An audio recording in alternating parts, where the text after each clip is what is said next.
Hey everyone, Nick Dearbird is here teaching you financial modeling. Today we're going to be looking at how to calculate the market value of debt in Python using three different approaches. This is part of our lecture segment on the discounted cash flow valuation model, focusing on the cost of capital portion of the model. So we, in the last video, talked through the three different approaches for calculating the market value of debt. The financial statement approach, assuming the book value is equal to the market value, the hypothetical bond approach, and the market value of individual instruments approach. So we'll look at each of these and take a look at that last video if you want additional detail on all of these. But for here, we are going into the Python example of how to do this. And the completed example is here on the course site as well. So let's jump over to the Jupyter Notebook. And again, this is split up into three sections based on the three different approaches. So I'll start here by just defining some inputs that we're going to use throughout the total book debt, interest expense, and cost of debt. So you can assume that these would be loaded in from financial statements, and the cost of debt was calculated previously in some other exercise using the financial statement approach or the market value of a bond approach. So we already have the cost of debt, and we got this other info from the financial statements. So now going into the first approach, which is if all you have is the financial statements, you don't have anything on currently outstanding market debt, this is all you can do, and that's just that we just assume the book value of debt, the total book debt from the balance sheet, is equal to the market value, and so we're done. So it's not even a calculation. We're just using the historical as the market, and sometimes that's all you can do, but we can definitely do better than that if we have the data available. So next is going to the hypothetical bond approach.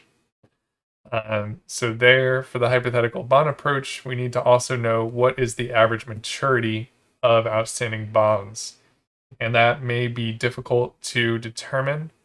So that can be a reason that you may not be able to go to this approach. But if you do have that, then we can basically model all of the company's debt as a single bond and find the value that way. So let's just say we were able to determine that the average maturity on the outstanding bonds is 5 years. And this would be a weighted average maturity, by the way, looking at the different values of each of the bonds.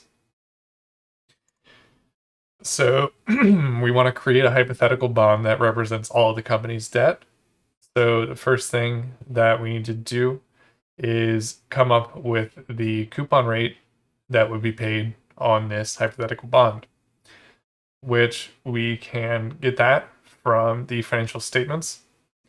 We can take the interest expense divided by the total book debt and take that as the coupon rate on the bond. So with our existing numbers, that puts the coupon rate at 6%. So now that we have the coupon rate, we can create the cash flows of the bond and just take the present value of those cash flows. So the coupon payment, the principal of this hypothetical bond is the entire debt for the company, the book debt, and the coupon payment is just that rate we just calculated multiplied by the principal. And the cash flows are going to be that coupon payment for as many periods up until the final period, which then we have the principal plus the coupon payment. So calculating that with this 5-year hypothetical bond, then we have 60,000 cash flows for the coupon payments, followed by a $1,060,000 payment at the end. So now that we have the cash flows, and we can use the cost of debt, which we have calculated separately, as the discount rate, then we can determine the market value of debt. And make sure with NumPy that you include a 0 at the beginning of the cash flows, because it always assumes that it's getting period 0 first, and this would be period 1. And through that, we get the market value of debt. So here we're getting 920,000 as the estimate of the cost or market value of debt. And you don't necessarily have to go through this approach of creating the cash flows directly. And also, if the maturity is not a whole number, which it almost certainly won't be, then this direct approach won't work. This was more to just kind of emphasize that theoretically this is what's going on here. We're just lining up the hypothetical bond payments and taking the present value. But there is a formula which allows us to do that in one step. So it's given here, and then you could, copy paste this formula into your model to complete the calculation. And that is basically using the annuity formula and then adding on the final payment as a separate term. So then with that approach, we get the exact same market value as we did with lining up the cash flows. But this will also work for maturities that are not whole numbers. And we can create a function which does all of that. So you can definitely feel free to copy paste this function into your model. And that is going to be taking the average maturity, cost of debt, total book debt, and interest expense, and giving you the market value of the debt by this approach. So then once we have the function, we can pass in whatever numbers, different average maturities. We could do a sensitivity analysis or other extensions, etc. So then coming to the last approach here, valuing the individual debt instruments. So it's basically the same as what we just did, but instead of creating one hypothetical bond that represents the entire company's debt, we just do this bond valuation process with each of the individual bonds that the company holds, and then sum up the values of each of those to get the total market value. So let me load in some data.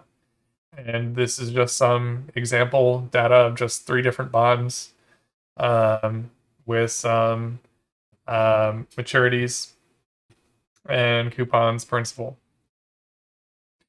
So in order to use this approach, we do have to make sure that we are getting a good sample of the company's bonds. We should have nearly all of the company's debt instruments for this approach to be valid. So the way we can check that is we can sum up the principal on all the debt instruments that we have, and that should be close to the company's total book debt, the one that you get from the balance sheet. So if these two things are close, and they don't have to line up exactly, they almost never will line up exactly, because there could have been additional bonds issued or retired since the last balance sheet period.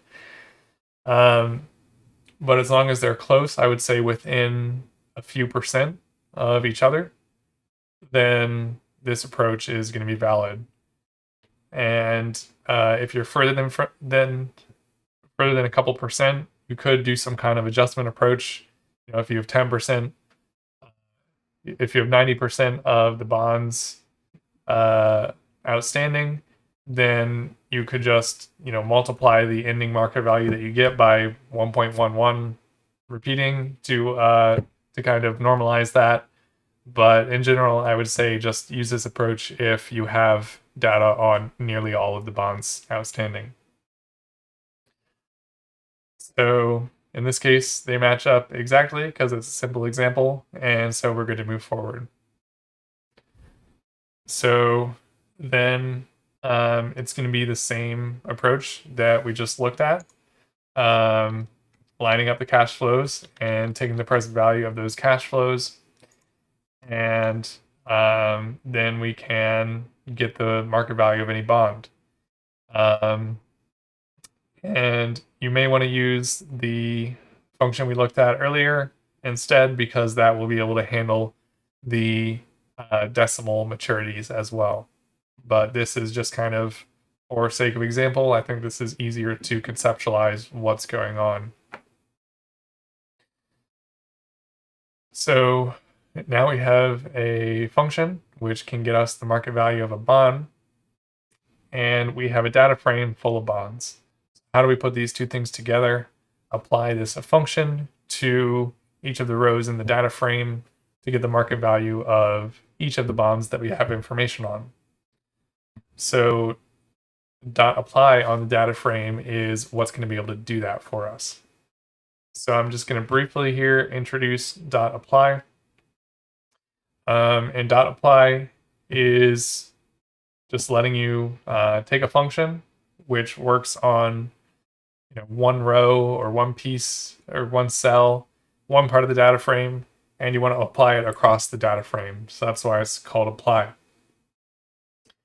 And to help understand what's going on when we call apply, so here I'm doing df.apply, and I'm passing this understand apply function. And what we will see here is we see a print statement for each time the function is called.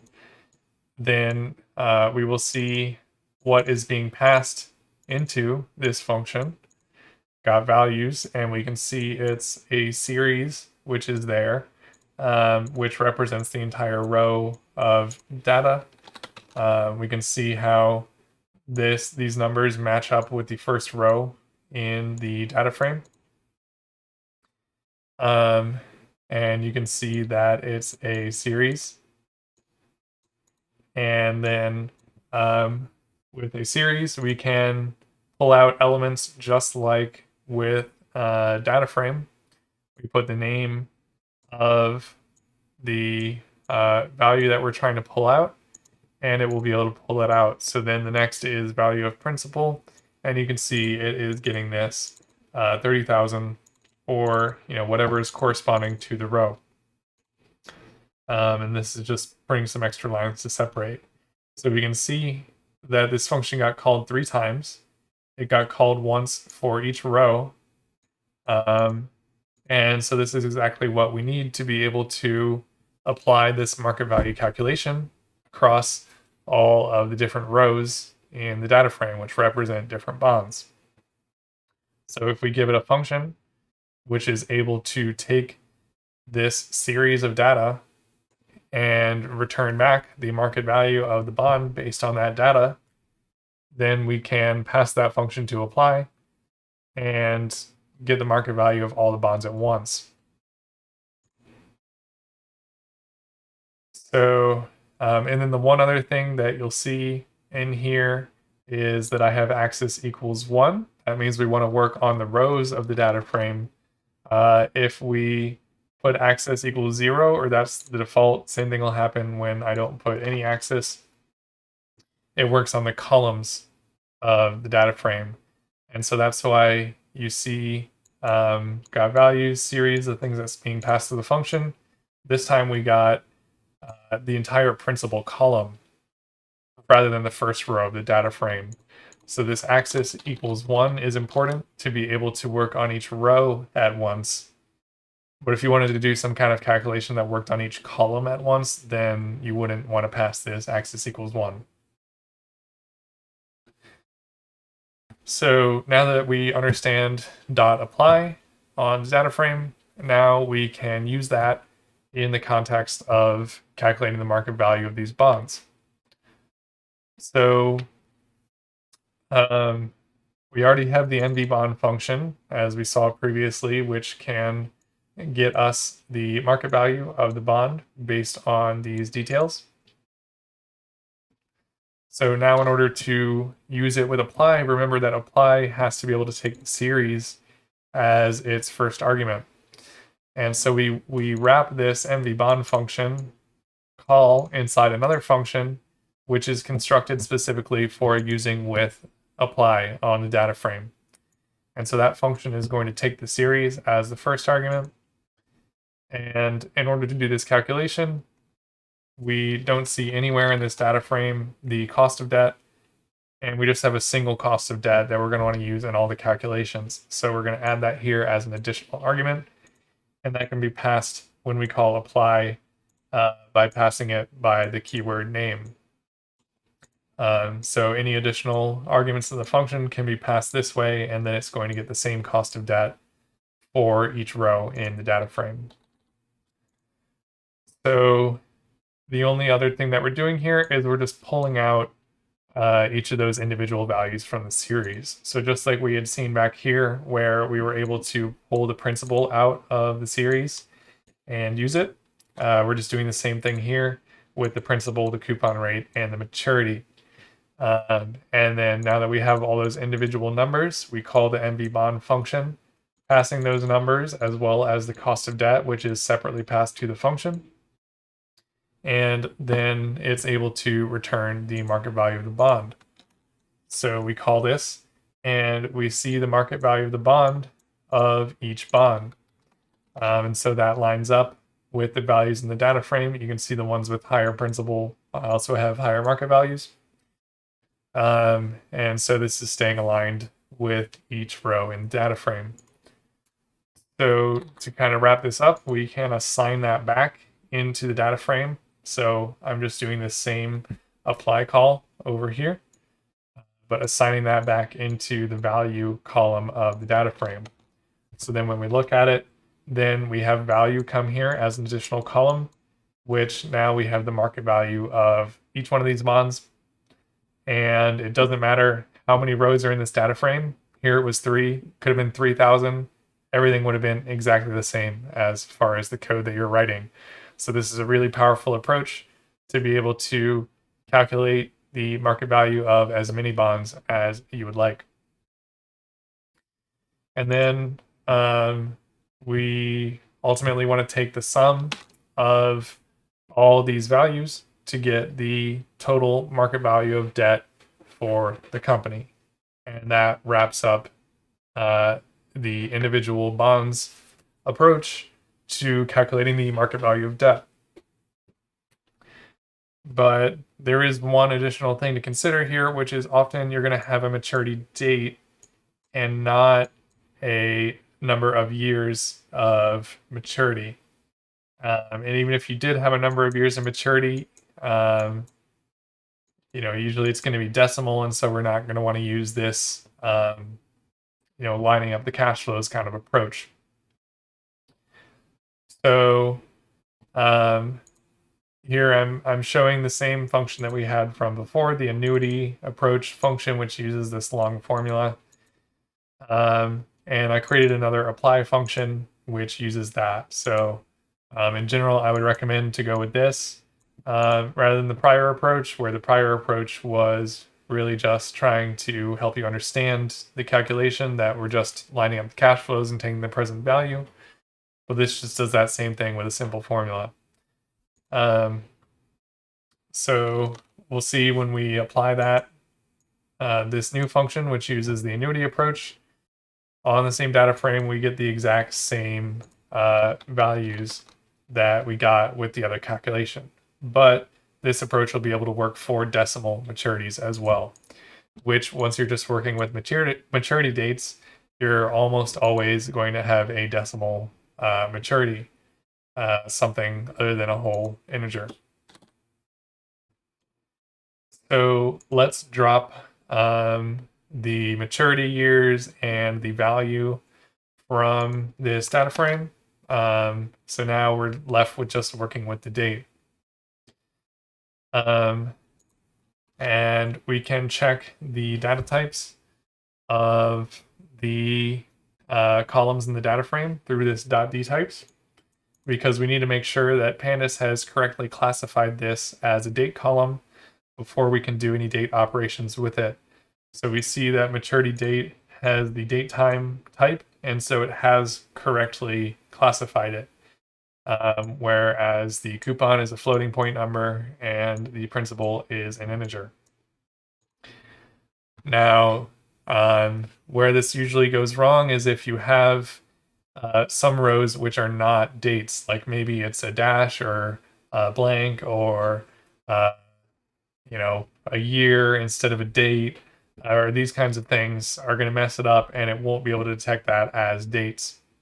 But if everything is a date, it will probably load it in fine, but you should definitely check regardless.